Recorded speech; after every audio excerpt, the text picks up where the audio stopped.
What's up, everybody? Welcome to another Meet Kevin Report, a style of news reporting where we only talk about news that either makes you money or prevents you from losing money. And here's the outline for you. First, we'll talk about Asians fleeing America. Then we'll talk about Kevin O'Leary convincing me not to invest here. Rent versus buy will be right after that when I slam some noobs on Reddit. Then we'll react to stupid homeowner mistakes. And then, of course, we'll end by straightening out a Graham Stephan loyalist.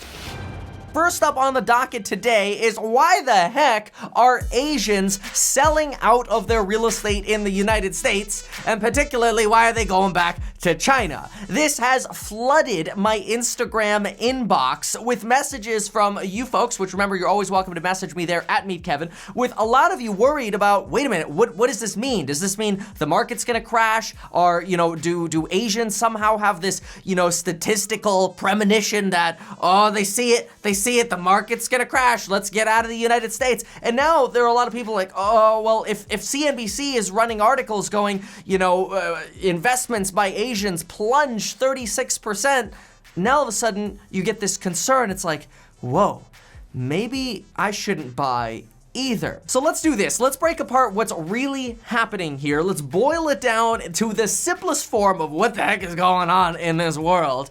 And hopefully that will lead us to a conclusion that is gonna be good for our money. So here's what happened. In 2016, China said to its people, be free, go invest your money wherever you want. So what did really rich people in China do? Well, they spent money in the United States and they bought fancy real estate for prestige, but also they bought in areas like New York City and Los Angeles because there was this belief that, oh, come on, in the long run, are prices really going to go down in LA and New York City? But see, this creates a problem. For you to be able to buy stuff in a country, guess what you gotta do? You gotta have that country's money. So if you wanna buy real estate in the United States, you need dollars. So what do? You go to the Bank of China or whatever you got in China and you go, here is my renminbi, or the Chinese currency, also pronounced, let me try not to butcher it here, yuan is somewhat similar to how you're supposed to pronounce it. So let's just say renminbi because that sounds a lot easier and I might still be butchering both of these, okay? Or just say the Chinese currency. It's even easier. So now you're at the bank in China and you're like, here, please take my Chinese currency and give me dollars. And then you take those dollars and instead of spending it on goods and services like realtors and contractors and builders in China, you go spend that in America, which is good for the American economy, but bad for the Chinese economy. First of all, anytime you sell something, the price usually goes down. And notice when you're trading in money, you're actually selling the local currency. So you're weakening the currency and you're creating less jobs in China. So then a year later, guess what China does? Everybody come back, Trump is in America, we got a trade war, this is hurting us, this is hurting our economy, please come back, otherwise we'll tax you or we'll penalize you or we'll incentivize you or whatever strings the governments want to pull to get you to come back. And so what are people doing? People are selling their real estate in America and bringing it back on over to China. So in other words, this CNBC article, old news. Instead, you ready for it? Okay, plot twist. United States institutions like BlackRock are now dumping money into China.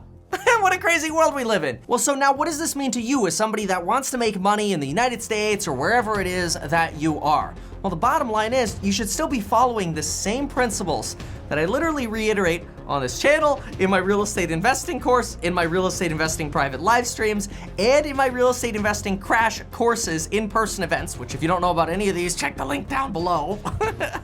My voice is getting sore from saying that all the time. I recommend you invest locally because guess what happens? When somebody comes to you and says, hey Kevin, would you want to buy a house in neighborhood A, B, C, or D? You go, well, if I'm gonna buy a neighborhood D, I'm gonna have to go collect the rents with a gun and I don't own a gun. So I'm gonna cross that one off the list. Thank you, but no thank you. Well, unfortunately, when you invest more than 30 minutes away, it's very hard to know this or know that this C neighborhood is turning into a D or to know that this C is actually turning into an A. This is where you make money in real estate. This is how you identify wedge deals. I have an entire course on this. It's literally like 350 lectures long because obviously it's not that simple, but it is simple when you know it. Now stay tuned, we got a few more fun things coming for you. We're gonna be talking about Kevin O'Leary from Shark Tank. We're gonna be talking about Graham Stephan, and we got a few other things. So stay tuned and let's keep chugging along. First things first, Kevin O'Leary. So in yesterday's Meet Kevin report, I got really excited about the idea of possibly investing in Chase Bank. I also am a fan of their CEO, Jamie Dimon. However, and unfortunately, while going through their filings with the SEC, I also stumbled upon a Kevin O'Leary video on why he doesn't invest in bank stocks. And ordinarily, I'm very jaded and critical of perspectives that I hear, and I always try to think, okay, why would somebody say one thing rather than another? And I watched this particular video where Kevin O'Leary says, you know what, these banks are being over-regulated, and it makes it almost impossible for them to be nimble and responsive to the market to increase profits. Since Dodd-Frank took the knife to this sector and did the lobotomy to it, and carved it to pieces, it has not been anything more than a financial utility servicing an economy, and it was different before that. He overregulated it. I will never change my mind about that. And that hit me in a very special spot. See, about 2 months ago, I was in Santa Barbara and I walked into the Chase Private Client branch and I sat down with one of the private client mortgage loan originators and said, I would like your pricing for $2.5 million of real estate loans. We started talking about portfolios and options and this and that, blah, blah, blah, blah, blah. And guess what they mentioned once I started talking more about my situation?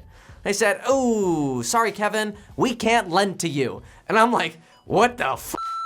Like, what? Oh, what do you mean you can't lend to me? Which sounds a little bit cavalier, but it's like, seriously? Like, I have all my accounts with Chase. I have like every credit card you guys have ever issued. I've got credit lines with y'all. What do you mean you can't give me a mortgage? And they go, here's the thing, that fancy Dodd-Frank law that now regulates the banks a lot stricter does not let Chase lend to people like you that have more than 5 mortgages existing. And I'm like, what? Every lender I know lends to people that have 5 mortgages or more. Like, it's not that big of a deal.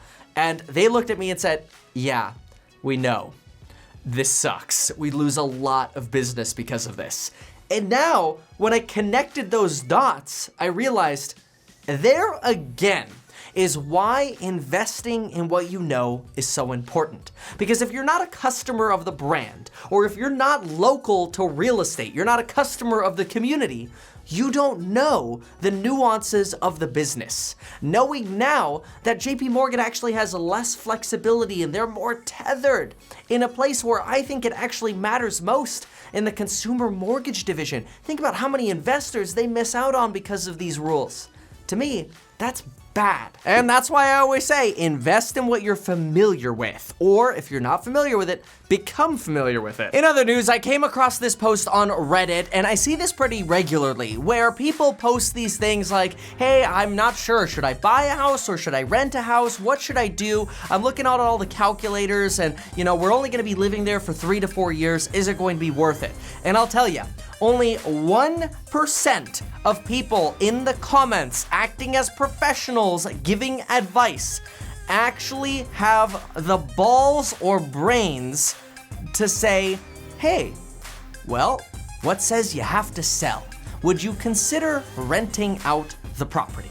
Just opening that door completely changes almost all buy versus rent calculations. Why? Because in my opinion, what I love about real estate, especially residential real estate, whether it's a duplex, triplex, or a single family, a fourplex, doesn't matter, is that you can buy real estate with homeowner occupied loans, which are cheaper loans, 30-year fixed rate financing. You can move into it for 3 to 4 years. You can understand the house, get to know the insides, the outs. You can do some handyman work yourself if you want. Surround yourself with good property managers and contractors, and then guess what happens? When you want to pack your bags and move, even though the industry likes to tell you, oh, a house ties you down, you're stuck to that 30-year mortgage, and I look at it as, wait a minute, I'm more flexible than anybody else because I could get a home equity line of credit, have access to any of the equity that I want in that house up to 90% if I want. Not saying you want to over leverage. I could pack my bags, I can move, and guess what I get to do? I get to go buy another place again. This is how people build wealth using 30-year fixed rate loans, which are, in my opinion, are relatively safe. But unfortunately, that doesn't seem to enter but maybe 1% of people's minds when they do these buy versus rent calculations. Everybody's always like, oh, the selling costs, and then the buyer's gonna ask for repairs, and then this is gonna happen, and this is gonna happen. Well, let me be the one realtor on the planet to tell you, maybe you don't have to sell. Moving on, here's an article that says 40% of Americans would have trouble coming up with $400 in case of an emergency. And the number one reason they give for that is people have too much debt. Student debt, credit card debt, all that good stuff. And this might be true, but let's just zoom into the picture that they chose to define this article and actually try to figure out what the problem is. Let's zoom in. What do we have here? We have a dude in a dress shirt pretending to be painting with his wife or girlfriend or whatever this lady is in a sweater or jacket. First of all, who paints wearing a jacket? And second of all, who paints in a dress shirt? And then third of all, who uses frog tape on chair rails? And why are there even chair rails in the first place? This is all an extreme waste of money. And to me, that's the problem. The picture itself, even though it may have just been chosen as a stock photo, to me is the bigger problem. People aren't necessarily aware of how to save money when you're renovating real estate and how not to spend money. And so I have a few rules. When you go into real estate, always surround, I teach this all the time in the real estate investing course. It's just one of the many things I teach.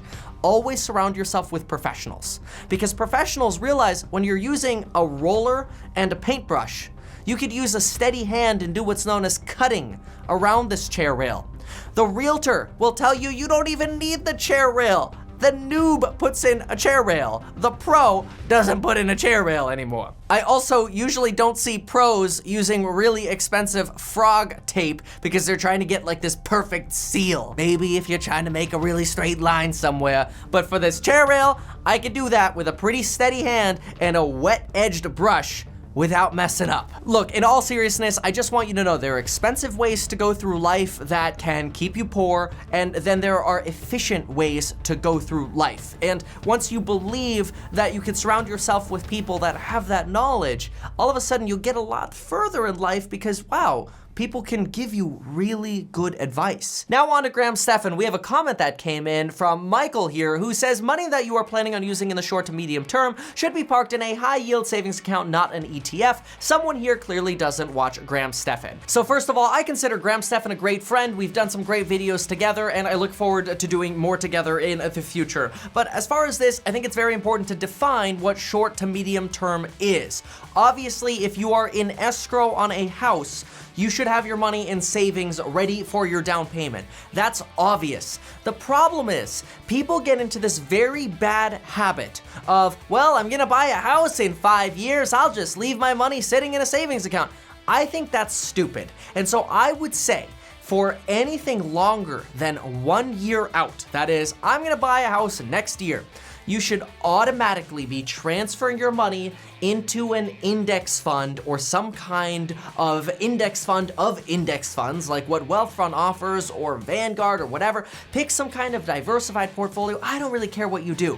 But me personally, I am a big fan of the psychology of investing. And I think that when you continuously put your money into a savings account, it's not sexy, it's not fun enough. I'd rather see you put your money into something moderately more sexy. And I mean, this is sad because we're talking about index funds. You know, if we really wanted to get like kinky here, we'd be talking about like throwing it all hard onto Tesla stock or Apple, you know, and shorting Best Buy or some crazy stuff like that. I would rather see you get excited about investing in the market, be exposed to the market, feel the ups and downs that happen in the marketplace. which hopefully will motivate you to save more money and invest more money, growing your portfolio faster than it would otherwise grow in your savings account, not only because ideally you're getting a higher rate of return, but you're also getting the psychological benefit of, I've got money in the market. I want to keep putting money in the market. This is fun. You get excited about investing. You create a lifestyle of investing. To me, combining higher returns and psychology means you'll probably have a bigger pool in the future to pull from when it's actually time for you to pull the trigger on real estate. Unfortunately, the problem is too many people spend too much time leaving their money in savings. Like, I don't know, we're gonna buy a house in 3 to 5 years. That's kind of medium term. We don't wanna put it in the market because we wanna have that money for our down payment. And they're missing out on massive returns. And so folks, there you have another Meet Kevin report, hoping to help you not only be educated on what's happening in the news, but what is happening with your money. Please feel free to send me a message on Instagram if you have any leads, questions, or ideas. As always, you can leave a comment below, and until next time.